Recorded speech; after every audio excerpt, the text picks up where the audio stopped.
वर्षा गायकवाड यांच्या विरोधात मुंबई काँग्रेसमध्ये नाराजी। मुंबई काँग्रेसमधील शीतयुद्धावर तोडगा काढण्यासाठी प्रभारी रमेश चेन्नीथला 3 आणि 4 जुलैला मुंबई दौऱ्यावर। मुख्यमंत्रीपदाच्या चेहऱ्याशिवाय निवडणूक लढणं धोकादायक। लोकसभेला ठाकरेंकडे पाहून लोकांनी अधिक मतं दिली। संजय राऊतांकडून मुख्यमंत्रीपदासाठी उद्धव ठाकरेंच्या चेहऱ्याचे संकेत। महायुतीमध्ये राज्यपाल नियुक्त आमदारांच्या निवडीबाबत चर्चा सुरू असल्याची सूत्रांची माहिती। 12 आमदारांमध्ये भाजप स्वतःसाठी जास्त वाटा घेण्याच्या तयारी। जायकवाडी धरणाच्या सुरक्षेचा प्रश्न पुन्हा ऐरणीवर। रात्री ड्रोन प्रतिबंधित क्षेत्रामध्ये 6 ते 8 ड्रोनद्वारे हवाई टहळणीचा प्रयत्न। पाटबंधारे विभागाकडून तक्रार दाखल। महालक्ष्मी रेसकोर्सवर 300 एकरांमध्ये आंतरराष्ट्रीय दर्जाचं उद्यान होणार। कुठलंही बांधकाम होणार नसल्याची मुख्यमंत्री शिंदेंची ग्वाही। T20 वर्ल्ड कपच्या सेमीफायनलमध्ये टीम इंडिया आणि इंग्लंड भिडणार, तर दक्षिण आफ्रिकेची अफगाणिस्तानवर मात करत फायनलमध्ये एंट्री। संभाजीनगरच्या शेतकऱ्यांच्या खात्यामध्ये फक्त 77 रुपये पीक विमा जमा, तर काही शेतकऱ्यांना 193 रुपये 99 पैसे पीक विमा मिळाल्याचा प्रकार। सरकार शेतकऱ्यांची चेष्टा करताय का? संतप्त शेतकऱ्यांचा सवाल।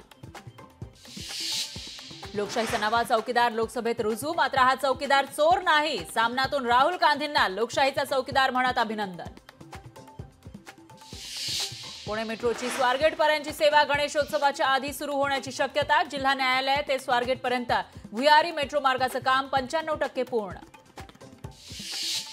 शेतकऱ्यांना कर्ज देताना राष्ट्रीयकृत बँकांचा आखडता हात। बँकांकडून उद्दिष्टाच्या 45%च कर्ज वाटप। राष्ट्रीयकृत बँका शेतकऱ्यांना कर्ज देण्यास टाळाटाळ करत असल्याची माहिती।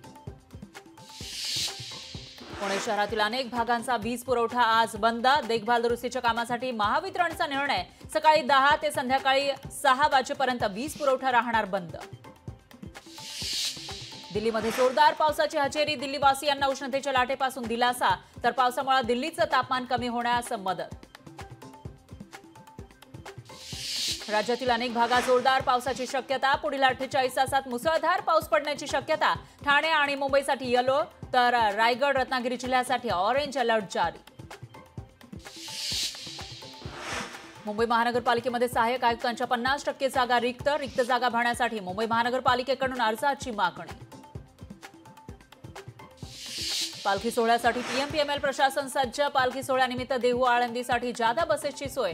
26 जून ते 30 जून दरम्यान सोडण्यात येणार 148 अधिक बसेस।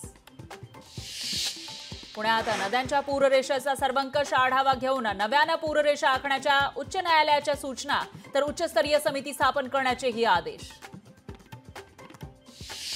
इंद्रायणी नदीचं पाणी दिवसेंदिवस प्रदूषित होत असल्यानं शिवसेना युबीटी पक्ष आक्रमक। महाराष्ट्र प्रदूषण नियंत्रण मंडळाच्या अधिकाऱ्यांना पाजलं इंद्रायणी नदीतील दूषित पाणी। लोकल गर्दीमुळे होणाऱ्या मृत्यूवरून हायकोर्टानं रेल्वेला फटकारलं। लोकांना लोकलमधून गुरांसारखा प्रवास करायला लावणं लज्जास्पद असल्याचं कोर्टाचं मत।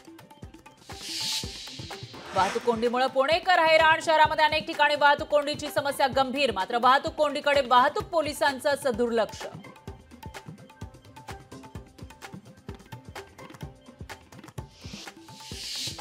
कोकण रेल्वेवर 30 जून ते 30 जुलै दरम्यान मेगा ब्लॉक। नेत्रावती मत्स्यगंधा एक्सप्रेसचा प्रवास पनवेलपर्यंतच होणार।